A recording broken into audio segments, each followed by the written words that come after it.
Okey? Jadi, mana sebenarnya harus kita mula? Inilah persiapan kita untuk kita mengajar anak-anak kita membaca.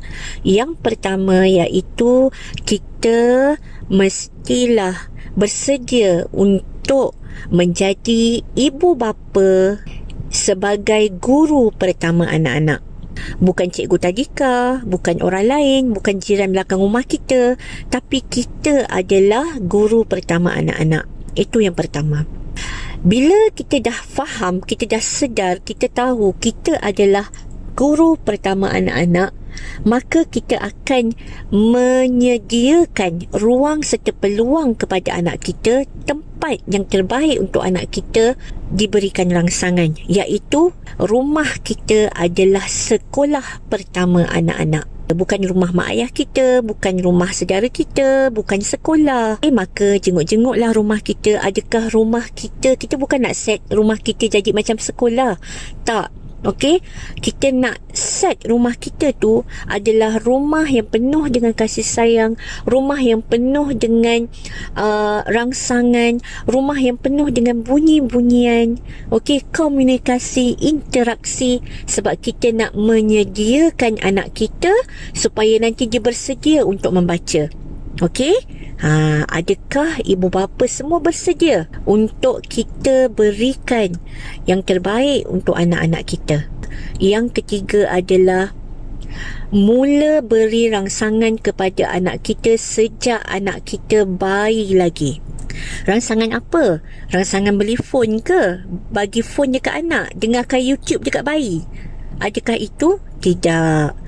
Okey, rangsangan-rangsangan yang diperlukan kepada anak kita adalah rangsangan seperti rangsangan sentuhan. Anak kita memerlukan sentuhan, kasih sayang. Okey, rangsangan komunikasi, bahasa yang berkenaan dengan perkembangan anak-anak. Bukan rangsangan televisyen, bukan rangsangan gadget untuk anak-anak yang masih bayi.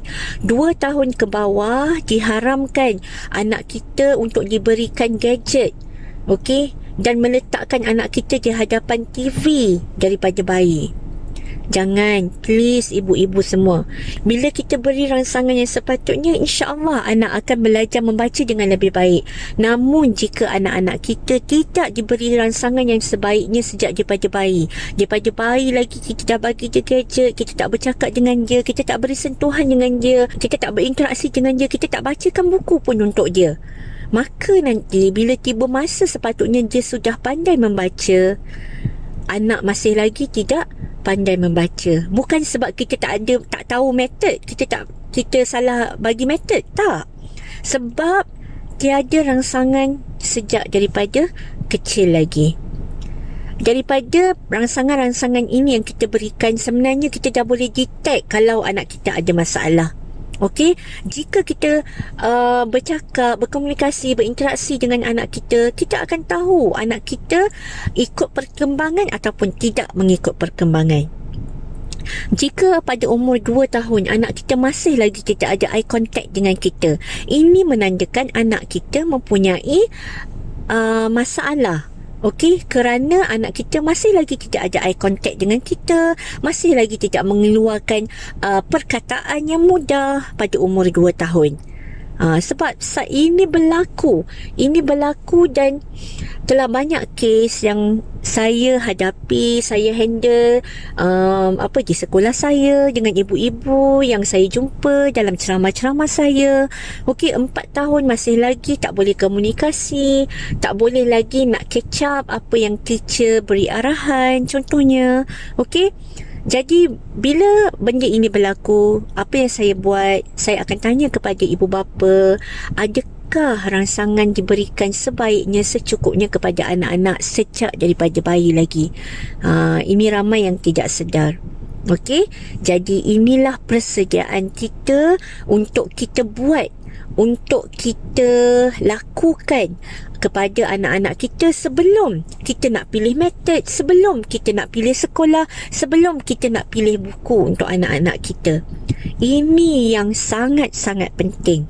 Okey, jangan kalutlah nak pilih suku kata ke, nak pilih fonik ke, nak buku ini ke, nak buku itu ke, tapi rangsangan kepada anak kita tak pernah beri pun sejak mereka bayi. Saya harap untuk kelas yang pertama ini kita setkan minda kita, kita lapangkan hati kita untuk menerima ilmu-ilmu ini.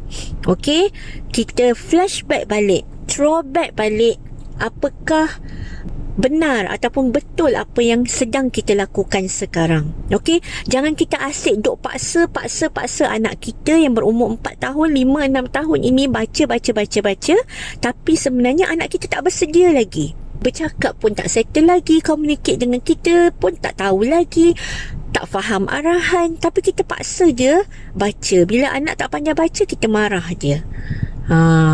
Okey, saya harap pembukaan untuk program intensif membaca ini akan membukalah minda serta hati.